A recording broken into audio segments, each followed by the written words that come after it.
Buongiorno, students. I'm trying to make it entertaining so that I come up with a new salutation every time, but regardless, that's aside from the point right now. We're looking at media today, and it's going to be considered one of the very important linking institutions that connects the people to their government. Remember that Unit 3 is entitled Linking Institutions. The reason being is that these are all entities or institutions that are meant to link the people to their government. So the media, political parties, elections, interest groups are all systems or entities that are meant to link the people to their government. And today we're going to look at the media, which is oftentimes being called the fourth branch of government. We'll get to that later in terms of one of its roles. But it plays a critical role in our system of government. I think, well, to underscore how important the media is, I think looking here at Thomas Jefferson's quote, we get a pretty good sense for the importance, if you will, of media. And if you look here at Thomas Jefferson's quote, he suggests that he'd rather live in the world where there are newspapers and no government than a world with government and no newspapers. And that's a pretty strong statement from one of our founding fathers about the indispensable and essential role the media plays in terms of giving the citizenry, the people, the information it needs in order to properly engage and participate in the government that wishes to carry out, if you will, its will, being the people's will. And we're going to explore the parameters of how this plays out, how this manifests itself in our system.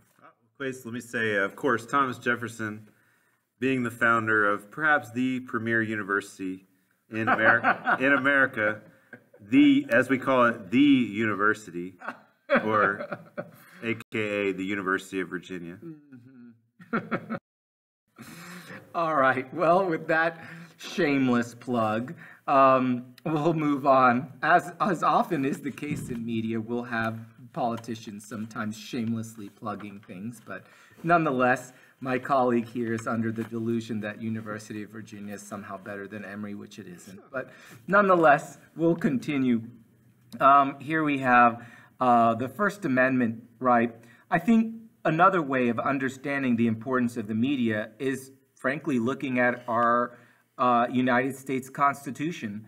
And what we see is that the Bill of Rights, those first 10 amendments to the Constitution, they are going to enumerate the freedoms and liberties that we as people have from any incursions or infringements by the government on our inalienable or essential rights and freedoms. And so, to some extent, the ordering of the amendments will give you an indication as to their importance. Therefore, when we look here at the First Amendment, which is often considered the first among equals, we'll notice that right along with freedom of speech, we see this other freedom, which is of the press.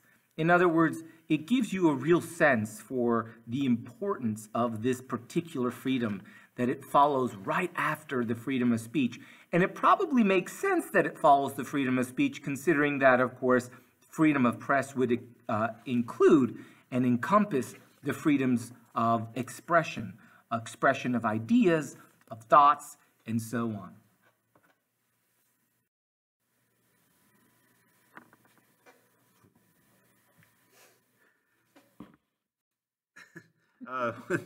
With the First Amendment, you know, one of the important things that allows the press to be successful in informing us about what's going on with the government is their ability to protect the confidentiality of their sources. So many times you hear about a White House source or, you know, an inside source, and they often don't reveal who that is. That way, you know, they know the people giving them the information know that, you know, they are protected. So if, let's say you're an advisor to President Trump, but you leak something that might be negative about what's going on inside the White House, by remaining anonymous, of course, you can share the information, the reporter gets the good information, but they promise not to reveal you as a source. That way you won't get in trouble with the boss, right, with the big man.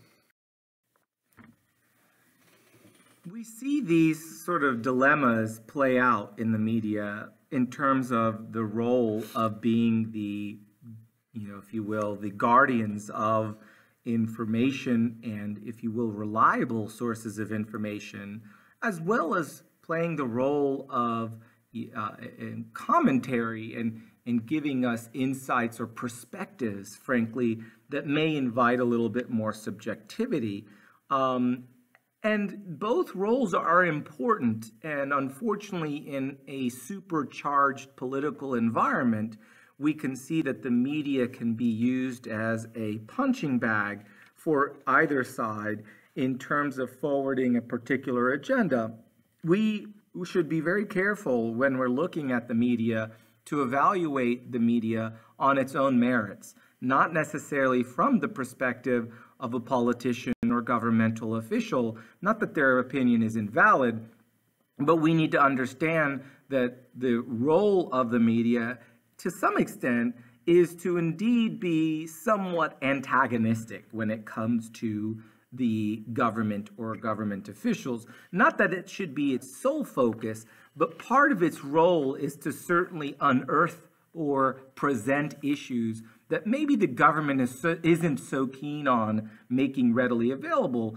And so if we look here at the big questions, why do modern day politicians worry about the media so much? Can we trust the media to be fair? Should people care about getting the correct information? I mean, there are various ways to answer that. I think that the last bullet point, however, the answer should be rather clear, but it isn't entirely clear. To some extent, people are interested in having media reinforce their biases. I'm not sure there's much value to it. I think the stronger argument and most of the consensus is that when we're simply seeking out information to confirm our biases, in other words, confirmation bias, that this can present some real issues and a disconnect with the facts on the ground. And generally speaking, it's better to make certain that facts are informing our opinions as opposed to the other way around. It's natural for the media and political leaders, elected officials, to have an adversarial relationship, sort of a combative relationship, but that's what we would expect. So it's on one hand, you can understand why politicians get frustrated by the way the media reports what they're doing, and obviously they don't feel like sometimes that it's fair. But I think it's important to distinguish between the media having perhaps a bias or reporting something somewhat unfairly in the mind of a politician, and the media being fake news, as President Trump has used the term frequently recently. So it's, on one hand, it's understandable to be upset with how the media reports something, but I think to discredit the media is a dangerous thing, because what we see in a lot of dictatorships and other things, countries where they don't have press freedom, is the media is sort of portrayed as fake, and people lose faith in the media. So the media plays a critical role in our society in keeping the government honest. So here we have a slide that shows you the various roles that the media can play. And the reality is, at the end of this slide, we're going to probably tell you that the media should be some assortment of all three of these things. The truth is that there are going to be a limited amount of resources. And after all, media, they don't exist in some vacuum. These are often corporations and businesses that need to make money.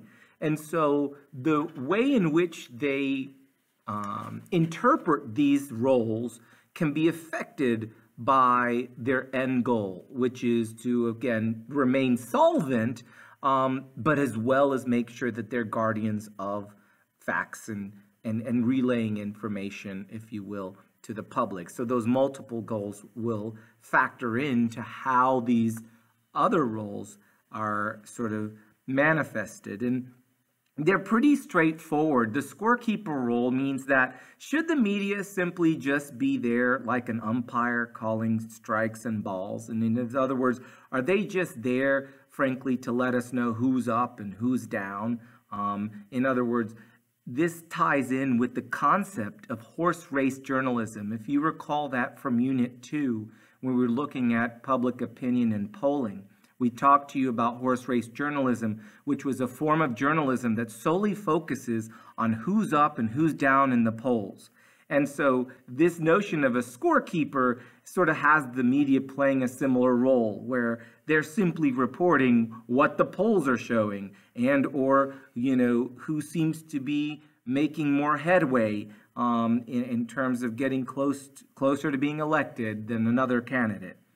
I was going to talk about Watchdog. Just that's an article we may or may not have read at the time when we're presenting this. But in class, we're going to look, if we have time, we usually look at an article called "Feeding Frenzy" by Larry Sabato, also from the University of Virginia, and he really focuses on this point, which is the media sees themselves as, he uses actually the term, I think, gatekeeper, but in this sense more as we need to catch politicians who do bad things, whether it's a scandal dealing with, political corruption, or whether it's just a scandal in their personal life. The media tends to really focus in on that, and he calls it a feeding frenzy, where they, once they catch a politician, in an embarrassing situation, they're going to jump all over it, and like sharks or like piranha in the water, they're going to just, when they see blood, they're going to all go for the kill. And so in that sense, should the media inform us of scandals? I would think we would say, yes, they should. Do they tend to focus sometimes too much on that, to get more viewership and to, be more sensationalist in their reporting? I would say also that's true. With respect to this last role, gatekeeper, which Mr. Phillips alluded to somewhat when speaking about Watchdog, and I may have mistakenly used the analogy of the umpire, because the umpire is more like the gatekeeper calling balls and strikes in some ways. But nonetheless, the notion of the gatekeeper is the idea that the media is there to also pass judgment on topics that then become national issues. This term is tied to two other terms that we're going to talk about. And those terms are issue framing, right? And now I'm drawing a blank. Issue framing. Well, they focus on, let's see, you're talking about when they focus in on certain topics, the agenda setting? Agenda setting, that's it. Okay. It escaped me for a moment. So agenda setting and issue framing, these two terms are very much in keeping with this gatekeeper role. And so what does that mean exactly? The agenda setting role is when the media decides what we're going to be talking about. In other words, what's on the agenda? What kind of issues are we focusing on today? Is it going to be about hurricanes, or instead, is it going to be about, certain governmental policies? Is it a war? Is it famine? In that sense, the media is going to dictate to some extent what it is that we are focused on for that week, for that month. It all depends. But that's the agenda setting role, capacity of the gatekeeper role. And then there is the issue framing, if you will, dynamic, where the media not only is telling us, though, what the issues we'll be talking about will be, but they're also passing judgment on these topics and presenting them in certain ways, framing the issue. In other words, that's where that term issue framing comes from.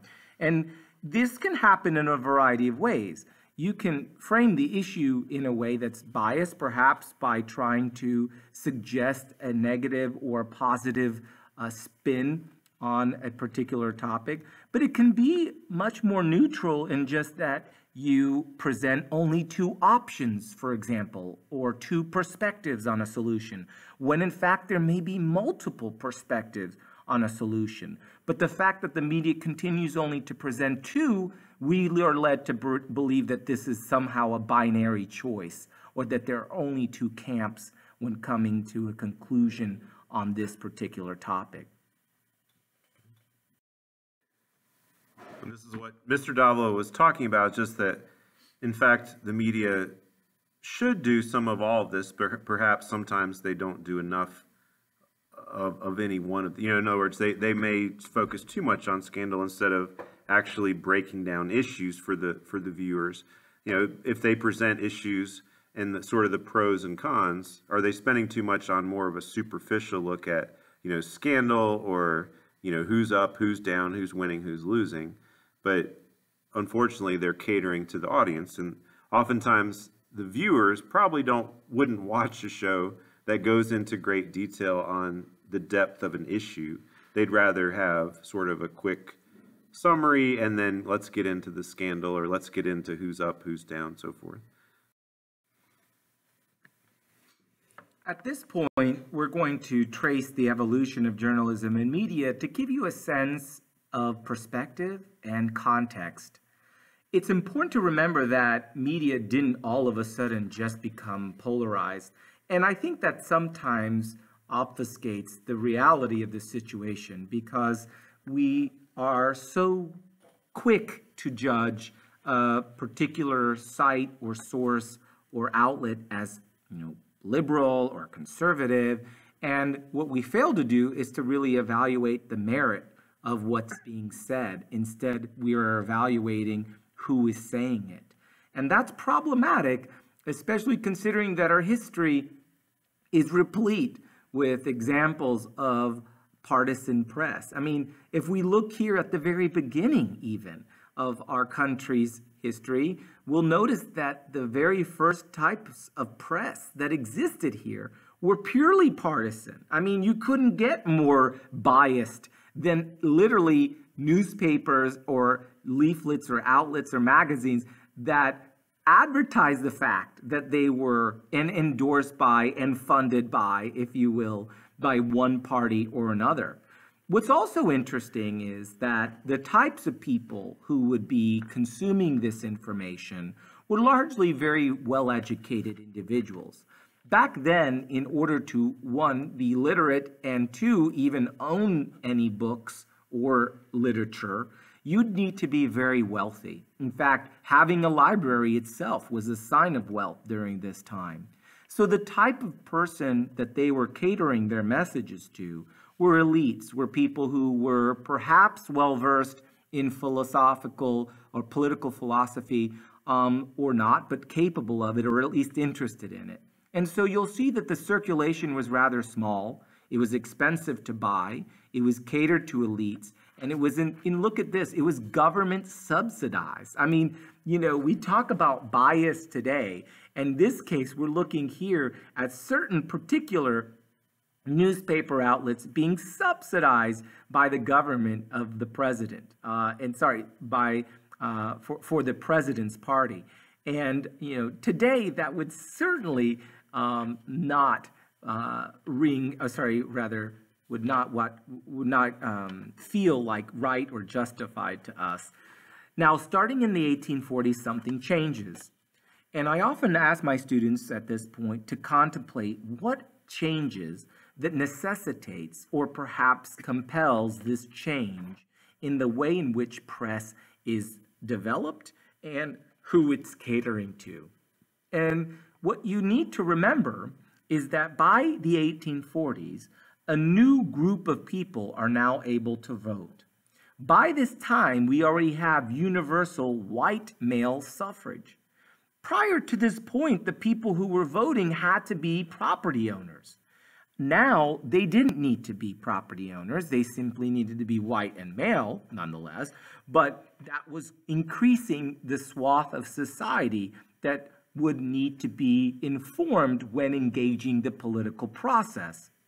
As a result, The media follows suit, and we know now that the type of person who will be consuming this information is probably not going to have as much money as those that consume partisan party press.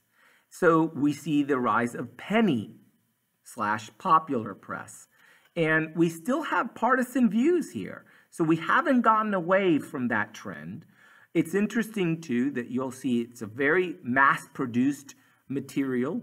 It's going to be produced at less cost because it's going to be a mass circulation. But in order to capture someone's interest and make it worth their while to spend their hard-earned money on a sheet of paper, they needed to have stories that grabbed people's attention. Unfortunately, the easiest way of doing that was to produce, or if you will, write sensational stories because they were easy to sell. Salacious, scandalous stories were much easier to sell than, say, an in-depth policy analysis of healthcare.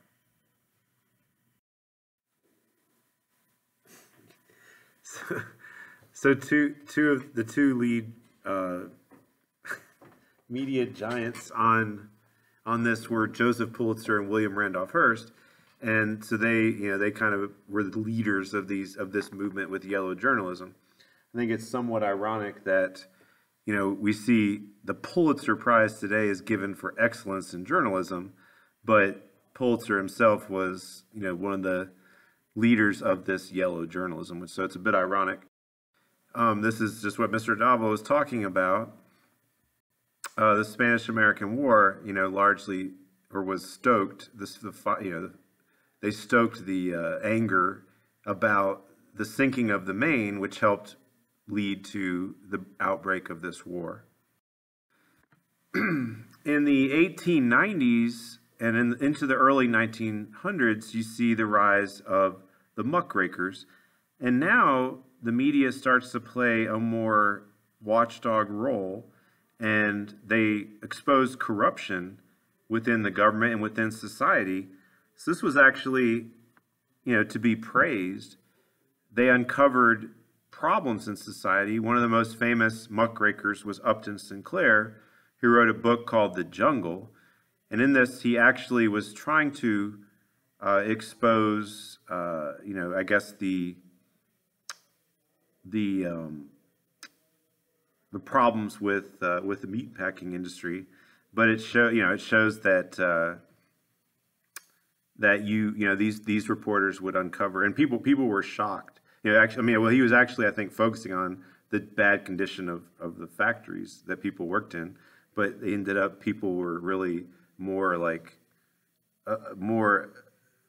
shocked by the fact that the way meat was being packed was very disturbing. But you'll learn more about this in U.S. history next year. We see a really big change in media when we get to the advent of radio. So prior to this, most people got their news from the newspapers, and newspapers certainly still remained a major force in the media. But with the advent of radio, people now can hear directly both political messages and, of course, entertainment.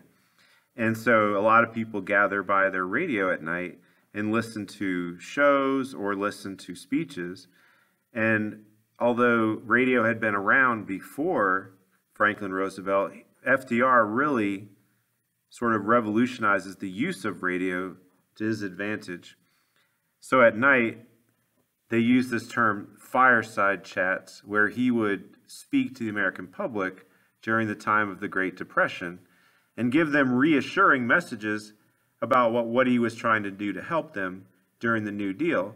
And so many families would gather by the radio and listen to the president's addresses, which became known as fireside chat, people gathering around the fire to listen to what Roosevelt had to say. Of course, another huge revolution, perhaps the biggest change in media, comes a few decades later with the rise of television. And of course, now people not only can hear, but they can see the news being presented to them. And they, for the first time, really many Americans see in live pictures their political leaders.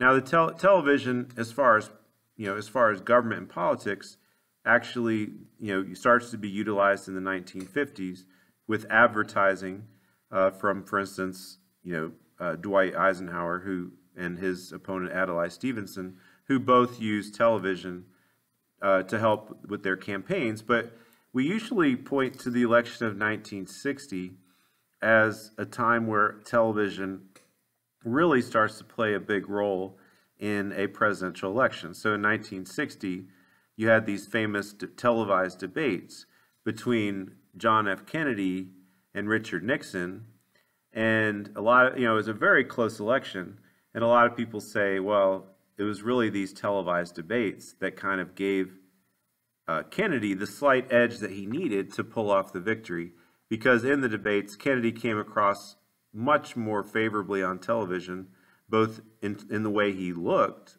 much more confident, and Nixon seemed nervous and was visibly sweating, and apparently his makeup wasn't as good and things like that. And people really got a better impression of Kennedy on TV. And of course, he went on to win that election. Some people say if they listened to it on the radio, if they listened to the debates on the radio, a lot more of the listeners said that they thought Nixon won the debates. But people who saw it on television, most of them said Kennedy won the debates. You see a continued role of television, of course, in the coverage of the Vietnam War, where people every night see images of war coming onto their television screens.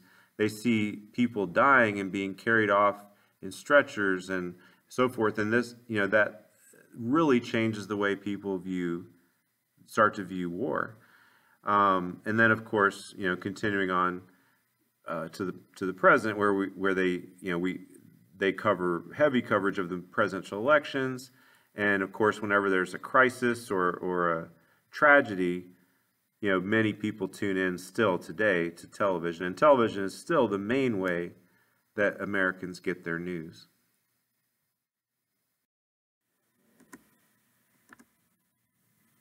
Of course, more recently, we have what we call the new media, where, the rise of the internet also brings about a major change in the way information is delivered. And as far as, government and politics are concerned, we start to see first politicians using the internet to create websites, to, advertise their message and reach out to their voters, kind of giving them information on where they stand on certain issues. And you can look up, maybe speeches they'd given recently, but also fundraising. And we'll talk about, Howard Dean, or we may have already talked about at this point, Howard Dean, how he utilized the internet successfully as a fundraising tool when he ran for president unsuccessfully in 2004. But he's often credited as being the first politician to really tap into the use of internet for fundraising, where his supporters could go directly to a website and contribute, $5, $10, $20. And that proved to be a very effective way of fundraising. And now, of course, every politician pretty much utilizes that. And of course, more recently, which your textbook really doesn't cover, we've seen the rise of social media, Facebook, Twitter, you guys, I know, use more Snapchat and Instagram. And these can all be used also by politicians to get their message out to their voters. And obviously with President Trump, he's used social media to more effect than, whether you think it's more of a positive or negative, he's certainly used it probably more so than any politician we've seen up to this point. And you see he has massive amounts of followers. So he can easily reach out directly to his supporters and basically bypass the mainstream media and send messages unfiltered directly to them, and he doesn't have the media scrutinizing what he's saying until after the fact. And this begs the question, how has the increased use of social media by politicians and voters affected our political system, either positively or negatively? And that's something we'll discuss in class, but it's also something you should contemplate There are definitely great resources out there that have information regarding the use of social media, what has it done to our politics. Some have argued it's made it more polarized, since people can just simply decide to go to places that already echo their sentiments. In other words, creating these echo chambers where people simply are just telling you the things you already want to hear. And we see some troubling trends too when it comes to people, how they decide to get their news or where they go to get their news. We're starting to see increasing trends of people deciding that they'd rather choose their news site based on based on whether or not what's being said already conforms to or agrees with or is in line with their opinion, rather than if they're getting accurate information. So since 9/11, what's happened, as Mr. Phillips mentioned already, most people are watching national news more often. Beforehand, people would be watching local news, actually, and they would watch national news perhaps, but maybe not as religiously as we see people watch national news now.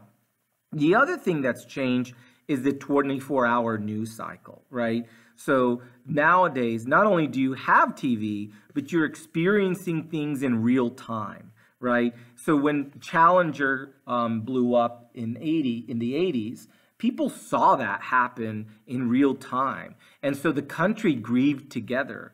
And then again in 9/11, when the Twin Towers were, if you will, targeted, people saw this in real time.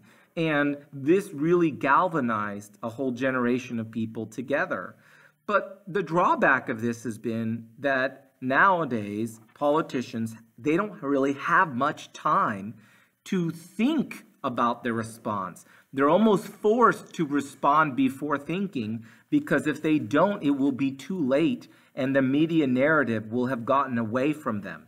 So this unfortunately has meant that we've had more, if you will, responses than substantive responses, given that the politicians and media personalities, they don't really have as much time to think about what their response or action or reaction should be before someone makes an assumption about it or the news story gets away from them.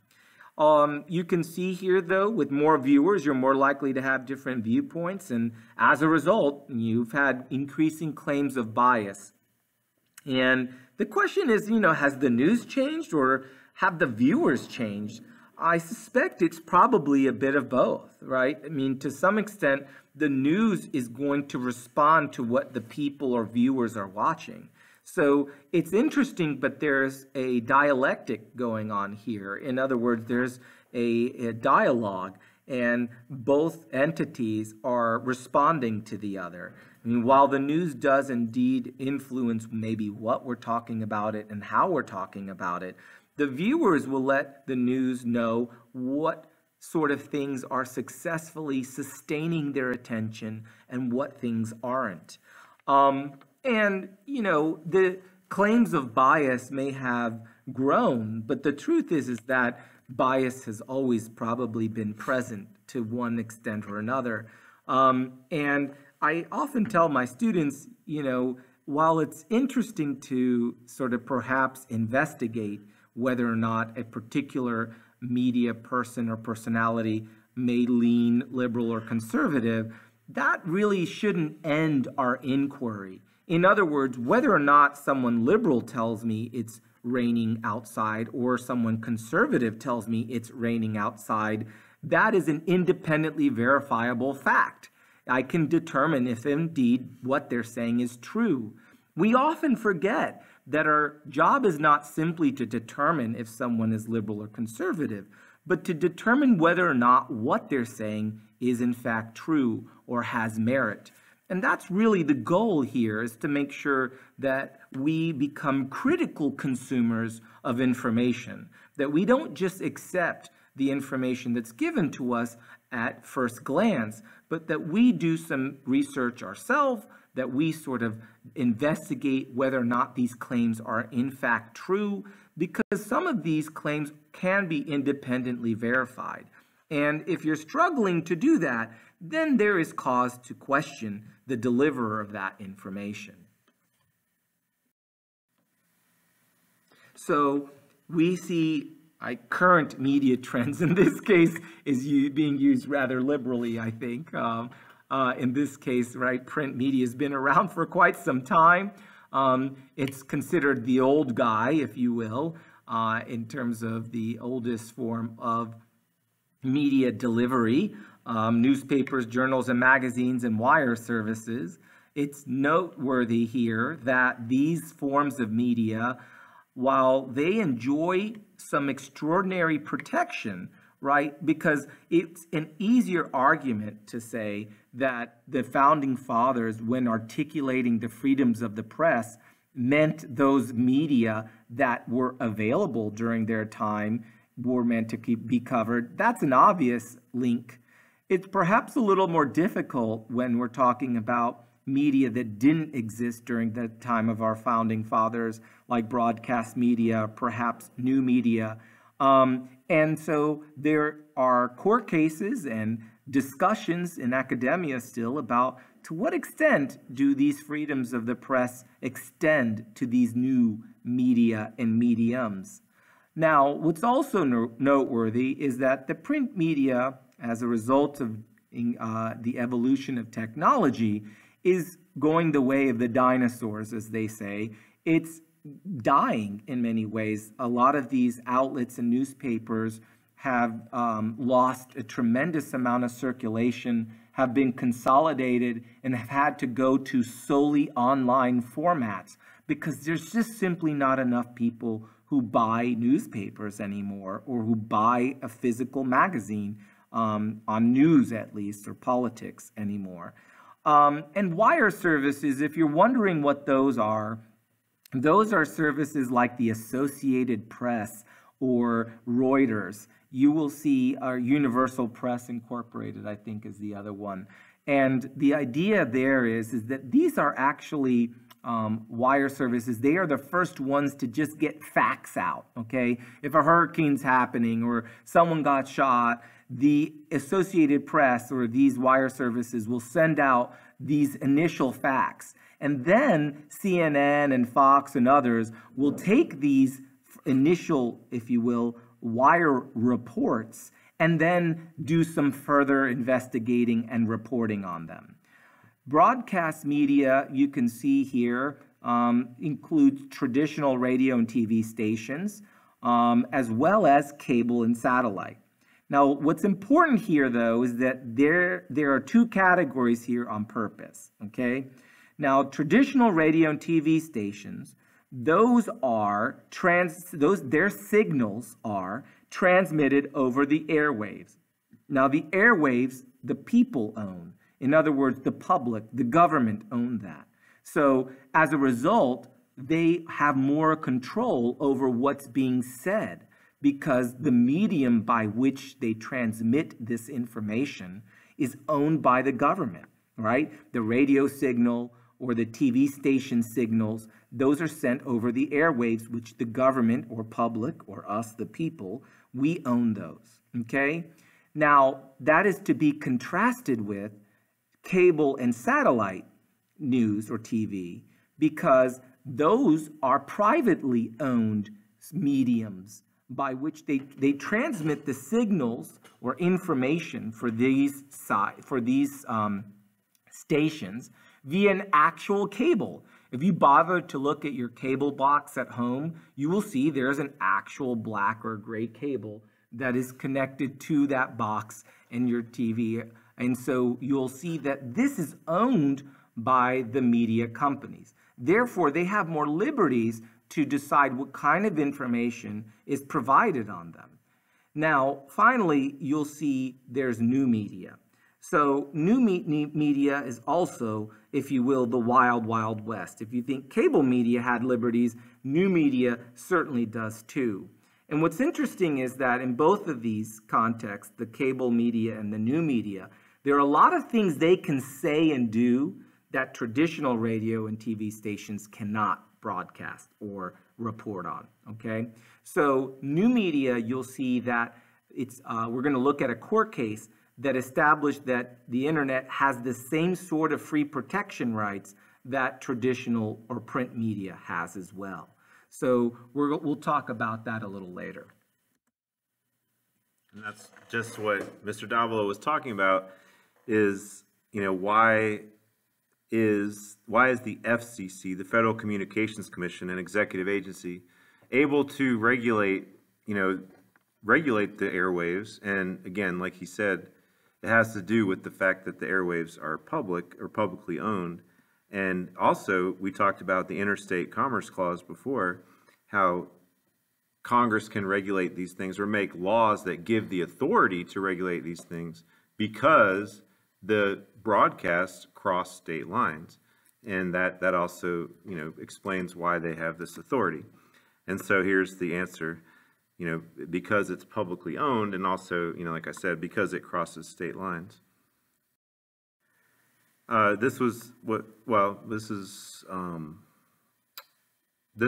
Some of the recent laws that the government has passed to basically deregulate the media, which has actually definitely brought up some questionable, it had some questionable results, because by deregulating the media, they've allowed certain companies to own more media outlets and control multiple, for example, television stations, radio stations, newspapers within the same market.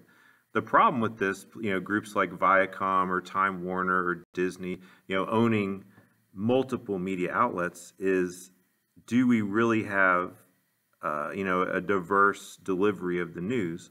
Or with large corporations, are they controlling kind of the information that we receive?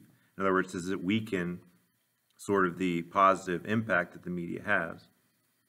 As well as the independence of this media, right?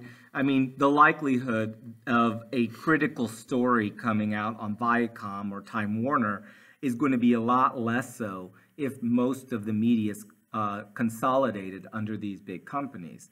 And so what we see, as Mr. Phillips has pointed out, is this attempt in the 90s. Remember that this is during the age of new federalism, right? You guys remember that? New federalism, the devolution revolution, more decentralization. So there was this big push underway in multiple areas, including telecommunications, to deregulate. And I think Mr. Phillips is right. There have been very questionable results about this. I mean, on the one hand, the big companies have said that they've become more streamlined and they're able to provide more, programming and so on. But the problem is the independence and the reliability of the information that we're getting. I mean, is this really a good idea to have so much concentrated in the hands of few? As you would have concerns about any kind of monopoly or monopoly trending kind of dynamic, you would have similar reservations here as well. In 1996, it seemed like a rather busy year for dealing with the internet, as it should be, because this was a new sort of technology and medium, and there were a lot of issues to grapple with. And one of those issues, was the fact that there was a lot of pornography on the internet, and Congress tried to address the indecency on the internet. Now, this was going to put free rights and free expression advocates against those who were wanting more curtailment and regulation of the kind of things that could be viewed on the internet. Ultimately, what happened was that the language in the Communication Decency Act, otherwise known as the CDA, was too broad. It covered too many things. It prohibited posting indecent or patently offensive materials in public forum on the internet. But this was so broad that it included things like the texts of classic fictions such as Catcher in the Rye and Ulysses, where they may have described, scenes of violence or rape or whatnot. And these kind of issues really brought to the fore how difficult it can sometimes be balancing freedom of speech, freedom of expression rights in a civil society, because it means that you're going to necessarily be exposed to some ideas that you may not want to be exposed to. In this case, what I think saves the internet to some extent is largely that you also have the choice not to go to these sites, but there's also disclaimers and so on. But you can see the big take-home or takeaway from this court case was that it gave the internet the same free speech protections as print media. So those same freedoms now also apply to the internet.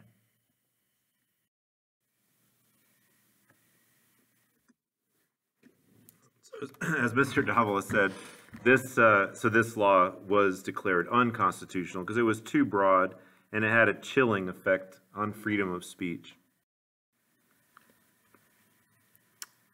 So, the government, we said the Federal Communications Commission is in charge of regulation, but they do get, there's a bit of inconsistency sometimes, and so they have to rule on, individual events. You see a picture here from the Super Bowl when Justin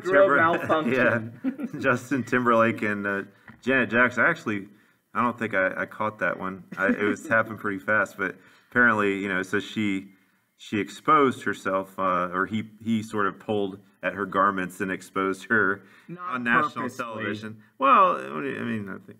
Right. I mean, the point of the matter is that, you may or may not know this, right? But one thing you need to know from this slide is that the FCC, the Federal Communications Commission, is the federal body responsible for regulating electronic media. Okay, you got to know that. Make sure you note that. Okay. The other thing is that you need to know, remember that this is broadcast. You notice that this incident happened on broadcast television. So there are a lot more rules when it comes to that. And so in this sort of wardrobe malfunction incident, they were doing choreography and there was this moment of exposure. Now you may ask yourself, well, wait a minute, how's that the fault of the TV station, right? Well, the reason is that you may or may not know this, that even when TV shows are considered live, like this event was, there's around a 5-second delay between when something actually takes place and when it appears to you on the television. Within those 5 seconds, they pay people quite a bit of money to make sure that they edit those things out in that time or bleep those words out in that time. So the failure to do so within those 5 seconds, that's what these TV stations are being, or radio stations would be penalized or fined for. Okay, so there have been various attempts by the government to try to, I guess make things more fair or equal as, in terms of how the media covers politics and political debate. And so many of these are not in place anymore, but just to give you perspective on what they've tried to do in the past, the fairness doctrine would say basically if one point of view was presented on television, they also had to present the opposite view or the opposing view. And they decided this, during the Reagan years, they got rid of the fairness doctrine. And, a lot of these things were really hard to do. Equal time rule you see was, basically if you allow one candidate to run, say, ads on your station, you have to let the other candidate run ads. But it doesn't actually have to be equal, but it has to be equal access, not equal time. So you have a choice. You can't charge like one candidate more money than another, or for the same time slot. You can't pick and choose who gets to run ads on your network. I think you can say you could ban everybody, I guess, from running ads, but you can't pick and choose. So most, of course, most networks are going to accept that money anyway because they get money for the advertising. And anyway, so you see some of the other laws that have been put in place. I don't know if you want to add any detail, but the thought is that we want to have both sides presented, but it's really hard to make sure everything is completely equal. While that may be true, I mean, Yeah, I guess just because something's hard doesn't mean it isn't worthwhile. And clearly, all the way up till the late 1980s or early 2000s, they managed to be able to do this, right? And so you ask yourself, well, why did they do this? Well, there are a variety of reasons, and perhaps it's worth researching it on your own. I would encourage you to do so. Because the why always reveals sort of therein lies the rub, right? The devil's in the details. And so in this case, right, we have this, policy, the fairness doctrine, which required the radio and TV stations to air contrasting views on controversial public issues. There was a possible problem with that because you could possibly be forced to present a very, very, very minor view as the contrasting view on something that is overwhelmingly there's a consensus on. Let's imagine that, child marriage, right, or something like that, or that perhaps there's a group of people who believe that child marriage is okay, right, but overwhelmingly the public doesn't. But when a TV station presents both with equal time, it could give you the misimpression, for example, that the issue is a 50-50 issue, when it really isn't. So maybe there was some merit to not allowing exact time. But on the other hand, what's happened is that we now have developed stations where they pretty much only champion one point of view over another. And they're not required to properly present the other side. They can say something, well, yeah, but then there are these other people and they're Looney Tunes, and that's what they believe, right? I mean, that's the problem with removing this component, is that there are some drawbacks to it as well, because now people may be more likely only exposed to a certain viewpoint rather than two or more viewpoints. I think it's important to have multiple viewpoints, but I think a lot of that onus is on the viewer, and I think that's why we need to have more government education. We need to have more civic education, because people need to be informed enough that they can see a point of view and be able to judge for themselves. Well, to some degree at least. Well, is this truthful or not? Is this being presented in a fair manner? But obviously, ideally, networks will present both sides of an issue so that people can see those contrasting views. Well, and here we have print media. If you recall, we said from the beginning that the First Amendment clearly was embracing this type of media because that's the only type of media that existed at the time of the First Amendment. And so it's going to enjoy the full freedoms and protections of this freedom. Now, what does that mean exactly? Well, there was a very important case called Neer versus Minnesota, and we're going to talk about that later. And the point, though, of the significance of this case was that the court established that government prohibition of speech in advance of something being published was not permissible. In other words, even when the government despite the government not liking what someone was saying or thinking that what someone was saying was damaging or harmful, they couldn't prevent it from first getting out there. In other words, no censorship, okay? No prior restraint.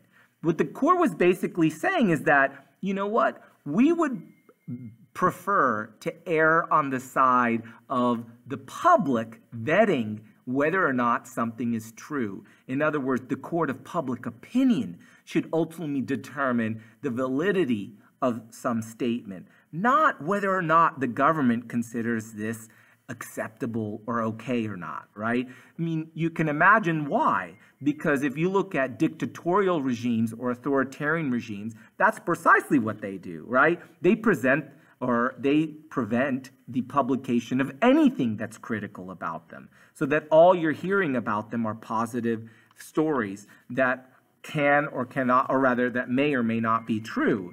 So if you're really going to have independent media, you probably need to entrust the citizenry, the public, more to vet these ideas in the court of public opinion to verify whether or not these claims seem to ring true or not.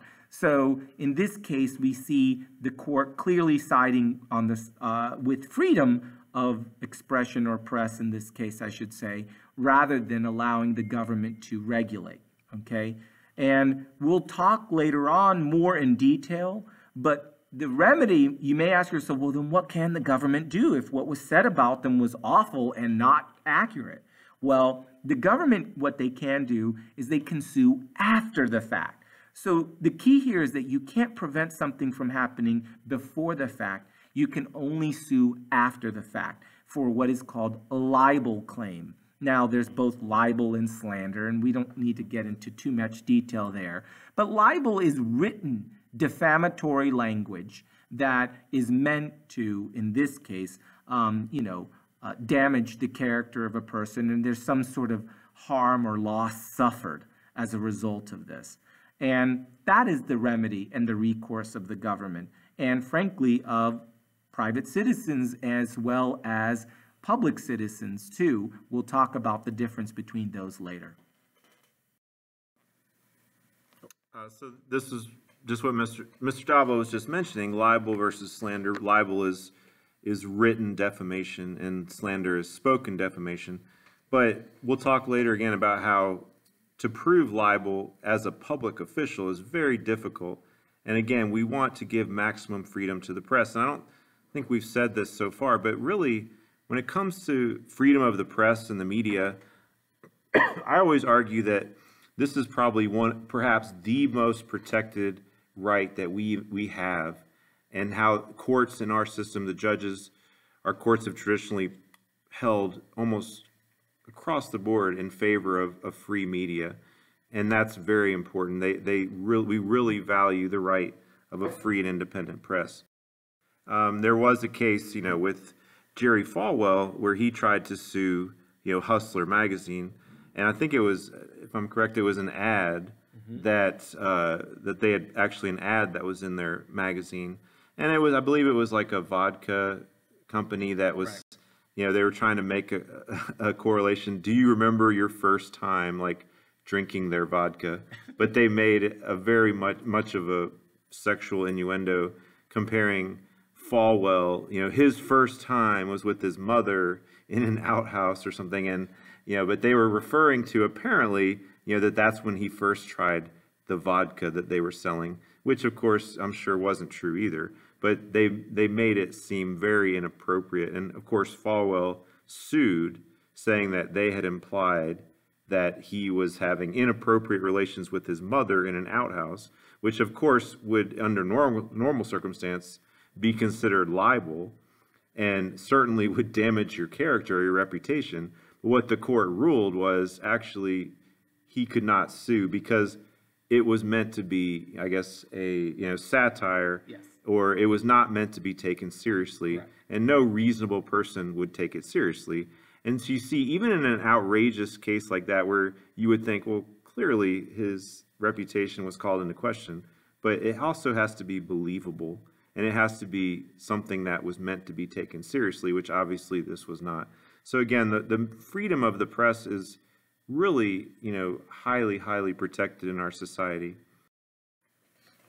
And, we were talking about how, the FCC regulates the media and can punish or fine news stations and other media outlets who do allow inappropriate material to end up on the airwaves. So in this case is not of major importance, but basically in this case they actually did fine Fox TV stations, I guess, because during a presentation, during a music awards presentation show, some of the presenters used expletives, and they said, well, this was we didn't have control over this, and it was just a one-time thing, but still they allowed the fine to stand. So this just goes further into that case, and again, it's not of any great importance. So we're going to move on.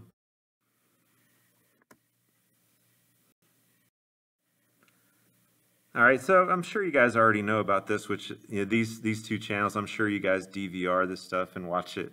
When you get home, C-SPAN, C-SPAN 2, it's really, nonstop excitement. Covers the House and Senate, respectively.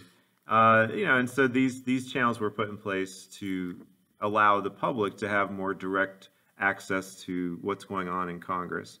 But, I think their viewership is relatively small compared to some of the other networks. I make sure to record it every night. I don't know. Yeah. And I think they have a viewership of at least 2. I think yourself, you and me, Mr. Phillips, were watching it. But nonetheless, go on. All right. So, Mr. Phillips already talked about FDR's use of fireside chats, so I'm not going to go into great detail about that. What I do want to impress upon you, though, here is that as we've seen greater media coverage of our politics, more particularly of our president, we've seen also the rise of the power of the presidency. And so, whether it's like a chicken or egg argument, did the media's more coverage of the president increase their power? Or was it the fact that the president was gaining more power already? But they both feed into each other. And the notion here is that the media for quite some time was, I think, did a lot to protect certain presidents like FDR from prying cameras, because we were fighting a world war and FDR was suffering from polio and he was in a wheelchair. But you'll notice that the media makes every attempt not ever to portray him as in a wheelchair. They're always maybe sitting at chairs around a table or riding in a car, but you rarely, if ever, see him in an actual wheelchair. And this is on purpose to project strength during a time of war. And you can see that also the role of the State of the Union. It was really a nothing event, to be honest. It was an obligation that the president give Congress an update as to the state of our union. It's basically a status report. How is our country doing? And it wasn't until FDR, who was a master of the media, realized that he could use this moment as a way to propel and promote his agenda for the country and what kind of legislation he wanted passed, because he would have both houses at his attention, as well as the media, the national media. And this was a captive audience. And what a great forum to, if you will, promote your agenda, than a captive audience with most all the members who are necessary in order to get your agenda passed, right? So, and this was a stroke of genius. And from there on, every other president now uses the State of the Union as an occasion to promote their agenda or major policy initiatives. Now, the result of this is that we have a huge press corps whose sole job, in many ways, is simply to just follow the president.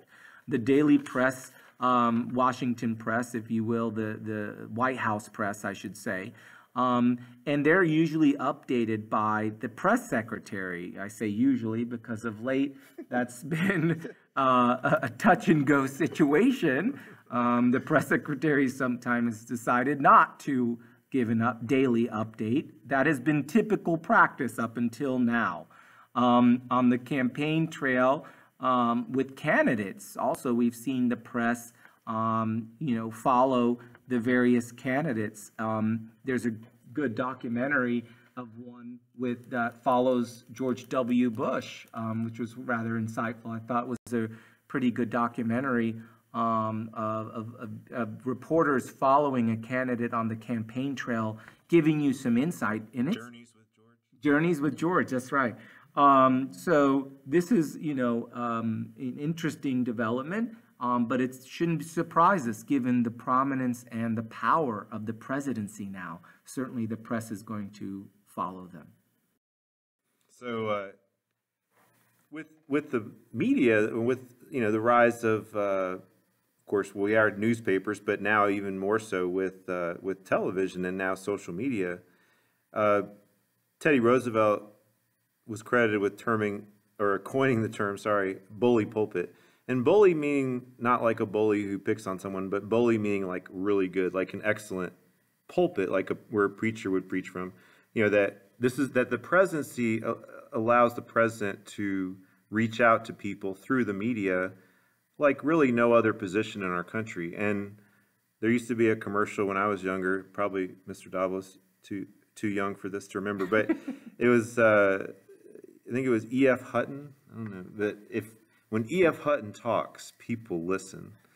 And it was, so I think of that with the president. When the president talks, people listen, and the media will definitely cover it. Was that in black and white? Yeah, Mr. it Phillips? was. Well, actually, yeah. It's during the fireside chat, I think, is when it started. But he knew that the power of the presidency, he could use that power to reach directly to the people through the media and speak to them about what he wanted to accomplish as president and push for his agenda.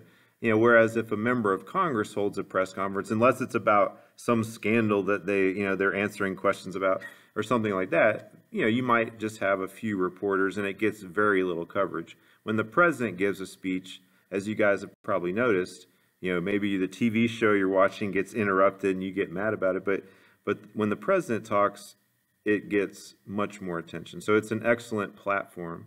The president has an excellent platform to reach out to the people. So, well, if you recall, as I said before, our story slanted. It's interesting to see data on this. It appears that the, American public says that they would prefer the news media oftentimes, or they consider the news media least biased when they are giving us routine news stories. For example, there is a hurricane. Well, that's something that there's not really a bias about. It either is there or is not there, and it's tracking in a northwesterly direction at 80 miles per hour. Those are all, if you will, factually based commentary. There's no real perspective there necessarily. Now, when we see these stories, then there's also feature stories, and those seem to be more biased, frankly. Journalists are going to pick and choose the kind of things that they want to put more time and effort into investigating. Usually they would put things that are exciting to cover. In theory, the journalists are there also to make a name for themselves. I mean, that isn't their sole goal, but part of their goal is to make sure that whatever it is that they're covering resonates with the public. And the question is really should the media, there's a fine balance, if you will, between making sure that what you're covering has some resonance with the public versus making sure that, or catering everything it is that you're covering only to get ratings. And then there's that balance that sometimes is not easily struck. You'll notice here they tend to be more exciting to cover, and they're more scandalous because scandal typically sells. And I don't know if there was anything else you wanted to add to this story. I think as we approach our over an hour of the PowerPoint so far, I'm sure you guys have already placed it on maybe 4 times speed to try to get through this. But so I think we've covered, bias sufficiently, but yeah, that's something we need to be aware of. Whenever you're taking in any message, you should always try to figure out, where is this coming from? The good thing is, I think in some cases on a station, they don't try to hide the fact that they are biased. Obviously, Sean Hannity or, maybe Rachel Maddow on MSNBC, they are commentators. They're not journalists or reporters per se. They are in a sense, but they admit that their show is also for entertainment, and that they're not trying to hide the fact that they have a bias. Where I think it becomes more problematic is when you have someone presenting something as news or as sort of a factual news story, but they are presenting it if they're presenting it in a very slanted manner or not giving the full story. And I reiterate what I said before about bias, that's not where your investigation ends. That's only where your investigation begins, right? It doesn't matter if someone's liberal or conservative. If they tell me that the sun is shining, I can verify whether or not that is true. As Mr. Phillips says, though, when it comes to commentary, our analysis of the veracity of a person's claim doesn't stop with identifying whether or not they're liberal or conservative. We can find that there are ways in which we can come to better conclusions about the veracity of what someone's saying by doing our own research and looking into the issue more. And that's what, of course, we want to encourage all of you to do.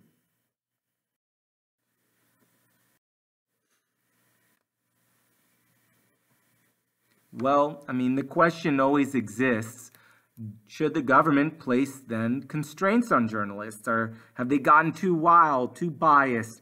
Are they out of control, right? I mean, do they need to become more neutral or strike more of a balance? Do they have to become a mouthpiece for all sources, dig deeper, be arrested perhaps, or look for other jobs? Who knows, right? The reality is that some of this onus falls on us, the public, right? So we need to make certain that we are responsible consumers of this information that's given to us. So I think it becomes problematic when we expect the government to always intervene to limit, if you will, curtail or prevent the publications of material that we may find problematic. Okay, so now we're getting into some of the cases dealing with freedom of the press for this unit. So if you're listening for the first time here, you may want to get your case file packet out and get ready to write some stuff down. The first case is not in your case file packet, and I think we can deal with this one fairly quickly. But with the Zenger case, I believe he published in his newspaper some critical story about the colonial governor, who then proceeded to sue him. If I remember correctly, the jury was basically told that if you find that he actually printed this and that he had said the things that the governor claimed he had said, you should find him guilty. But despite that fact, even though the jury did recognize that he printed this information, they still refused to charge him with libel. So it kind of shows that even in colonial times, the British colonists and the colonists in America valued the importance of a free press. May I add that I love how the British tend to be so dramatic. It wasn't just libel, it was seditious libel, right? It was the undermining of the state. But what's also important about the Zenger case is what it established was not just that you had to have some burden of proof here, but that it wasn't enough to simply prove someone had said something harmful about you, right? In this case, yeah, he had written those things. What was truly important about this case was the fact that it needed to be proven that what was said about you was harmful and false. So in this case, the issue is that the truth is always an absolute defense against any libel claim. As I tell my students, if you didn't want it out there, then you shouldn't have done it, right? So in this case, if you don't want to be exposed for being some awful person, well, then don't be an awful person, right? I mean, in this case, this was the incident involving Governor William Cosby. But don't forget that the significance of this case is the fact that the truth, if something that's published about you, no matter how offensive, no matter how bad it makes you look, if it's true, own it. There is no defense for you.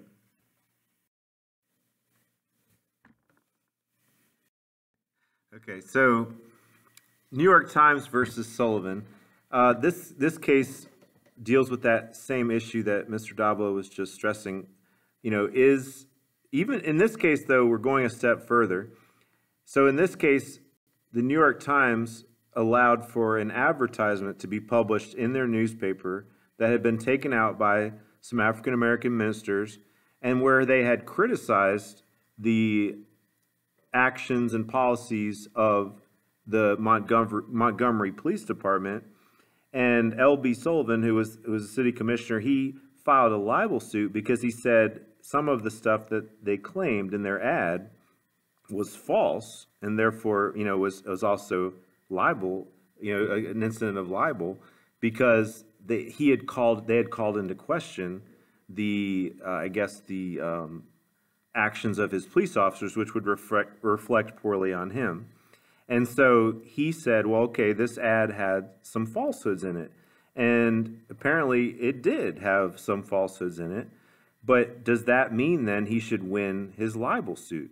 So if it in fact was defamatory and false in a way, should he not have won the lawsuit? Well, in this case, he actually, loses the case because they said for public officials, not only do you have to prove that it was false and defamatory, that it calls into question your character, but that it was done so with actual malice. In other words, they knew it was false when they published it, or that it was so reckless in its regard to the truth that it would be a case of libel. So in this case, although there was falsehoods, they could not prove that it was actually intentional.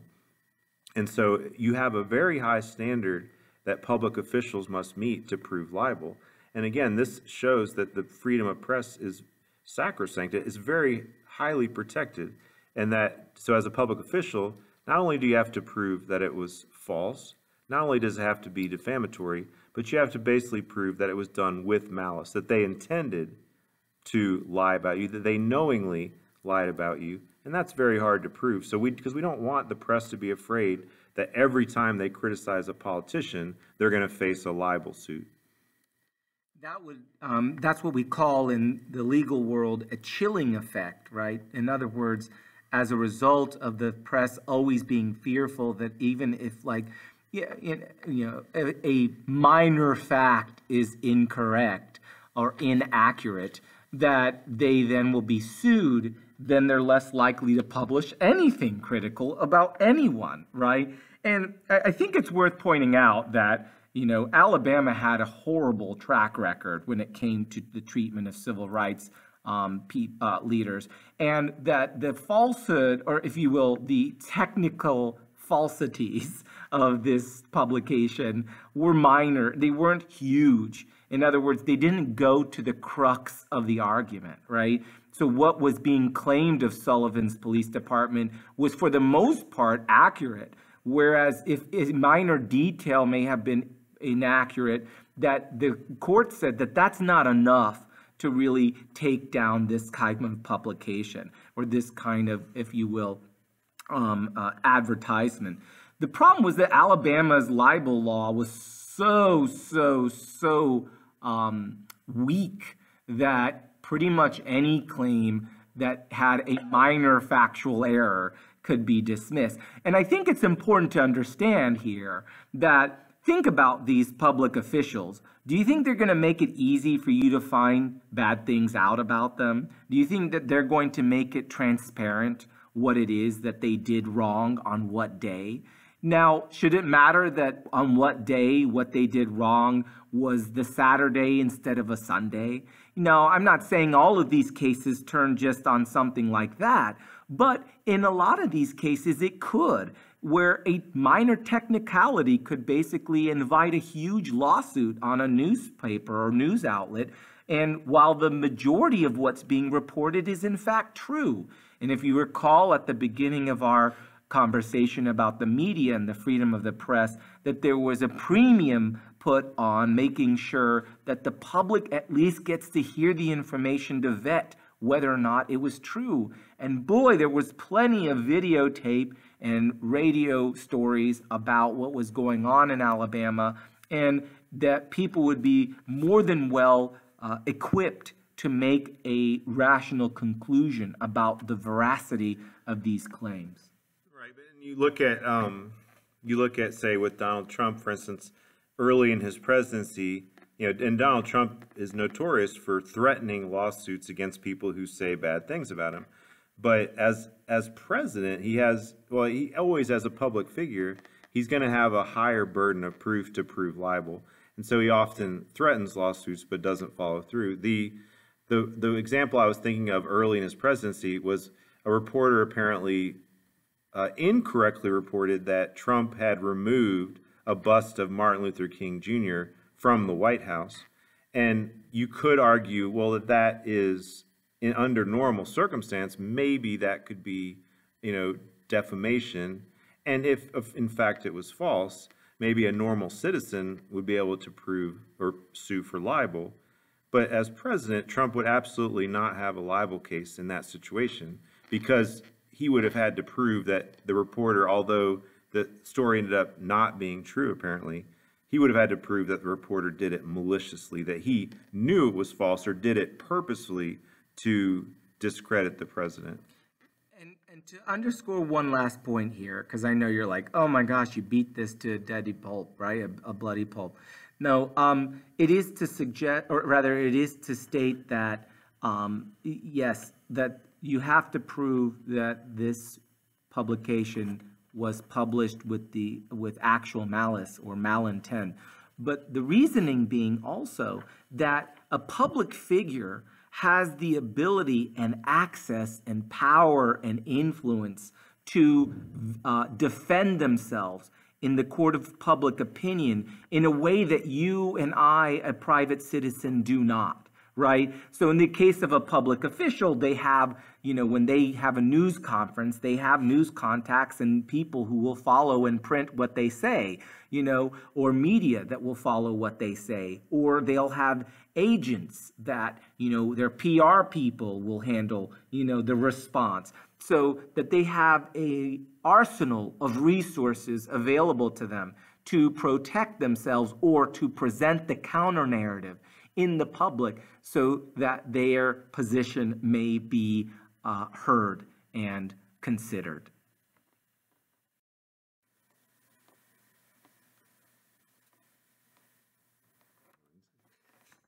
All right, another case here, New York Times versus the United States. This is actually, somewhat similar to a recent event we've seen, where people, you've heard of Edward Snowden or perhaps Chelsea Manning, who leaked classified information and faced potential, or in the case of Manning, I believe was convicted but then pardoned, and with Snowden, who's been under protection of the Russian government, but. We get up in these debates about, well, if classified information is leaked, in this case, the New York Times was going to publish this information. So what happened was, in this case, you had Daniel Ellsberg, who worked for the government, release some, what was called Pentagon, they end up calling the Pentagon Papers, where it had, I guess, classified information that had dealt with the Vietnam War, and the Nixon administration was in power, and they tried to stop the New York Times from publishing this leaked classified information. And in this case, then, that would be an example of what Mr. Davila was talking about previously. This would be an attempt at prior restraint, right? The government is trying to stop something from being published before the fact. Now, it's important to note that this case was really not about did Ellsberg violate the law, or could he be prosecuted for leaking classified information? This is about, does a newspaper have the right to release or to publish this information, or did Nixon have a valid claim when he tried to exercise prior restraint? His argument was that by publishing this data or this information, that it would be a threat to national security. But remember what we said about prior restraint. It's a very high bar that the government would have to meet in order to successfully invoke prior restraint and to stop this from being published. So did Nixon have a valid claim that he should be able to stop the publication of this classified information in the New York Times, or does the First Amendment freedom of press protect the right of the New York Times to publish these papers? And just a little bit of real talk, right? That the reason why the Nixon administration was so keen on trying to prevent the publication of these papers was because there were some very shady things that took place in terms of the prosecution and rationale. We basically went to the Vietnam War on a lie. The Gulf of Tonkin resolution was based on a faulty, that's a very kind way of putting it, because a faulty report about a Vietnamese gunship shooting upon a destroyer in the Gulf of Tonkin which we'll talk later about, why that would seem seemingly improbable given the sort of the world, the political, sort of the world politics or geopolitical situation at that time. And so yeah, what we were going to get to is that what this government decided is that he did not meet that very high burden to exercise prior restraint. And in fact, what the court basically said was that although this information certainly was embarrassing and certainly the government would have preferred that it not get out to the public, there was no threat to national security, and that this broad attempt to block it because of national security concerns was not valid, and therefore they allowed the publication to go forward. Now, with Ellsberg, I believe that was a separate story. I believe he ended up ultimately not really suffering any major punishment, although I think the government did pursue legal action against him. But that's sort of irrelevant to this case. The point is, the New York Times won this case, and it was a victory for the First Amendment, for the freedom of press, and a blow to, again, the government's attempt to restrain the freedom of the press and to exercise prior restraint. So I think we've talked quite a bit about bias, but we're going to look at, perhaps the media has a bias, and Mr. Davila's addressed this, but if you ask liberals, a lot of them think the media has a conservative bias, and if you ask conservatives, they think the media has a liberal bias. I guess we'll leave that up to you or to the media critics, but we're going to look at some I guess facts about how the media does affect people who view it, in what way it affects them. So here's some fun terms about the media. And I think in some ways, some of these are a little bit overlapping, but, these are some terms you should definitely look at and be familiar with. And I think the general theme, I guess Mr. Davila talk about some of the specifics, but I think the general theme on what effect the media has on us, I'll say a couple things. One, we tend to go to media sources that agree with views that we already hold. In other words, you see reinforcement. The media oftentimes reinforces positions we already hold. So for instance, a conservative person might get most of their news from, say, Fox News, and a lot of the reporting on Fox News is only going to reinforce things that they already believe, their conservative viewpoints, whereas a liberal person might go to MSNBC and watch shows like I mentioned, like Rachel Maddow, or shows like with Lawrence O'Donnell or something, where they're going to reinforce their liberal viewpoints. It's also interesting to note that two people can see the same news story and take something different from that same story. And so we tend to filter things. We tend to, if we talk about selective perception or selective exposure, it's a theory that when we watch something, we take different things from it based on who we are. So in other words, you might watch a story about, let's say, abortion case where it's, going to court whether a woman should have the right to an abortion.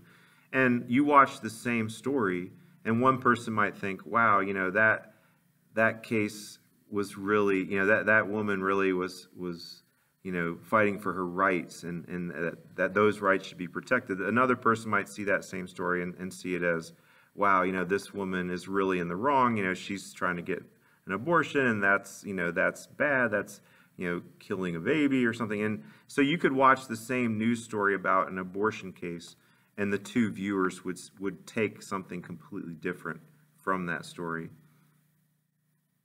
I think it's also, again, blessed, you guys are probably like ready to not hear me anymore, or Mr. Phillips, probably more Mr. Phillips than no.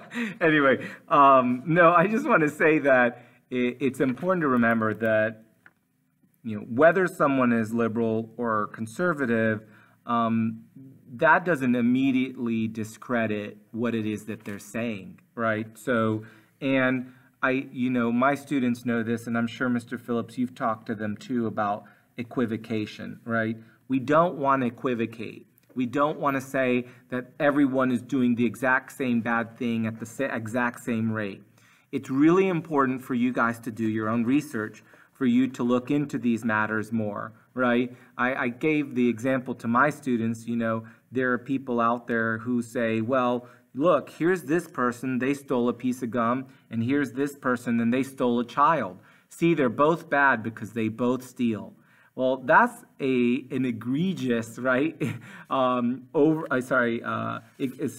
example of equivocation, right, or trying to draw a moral equivalency. It's a false moral equivalency because while it's true that they may have both stolen, the gravity and the consequences of their actions are drastically different, right? And this is why it's so important. I think this is one of the things that we most often see in the media is equivocation, is that we get this sense, people believe that being neutral is saying, well, everyone does something bad, or everyone, well, yeah, that's, it's like telling us that human beings breathe air. That's great.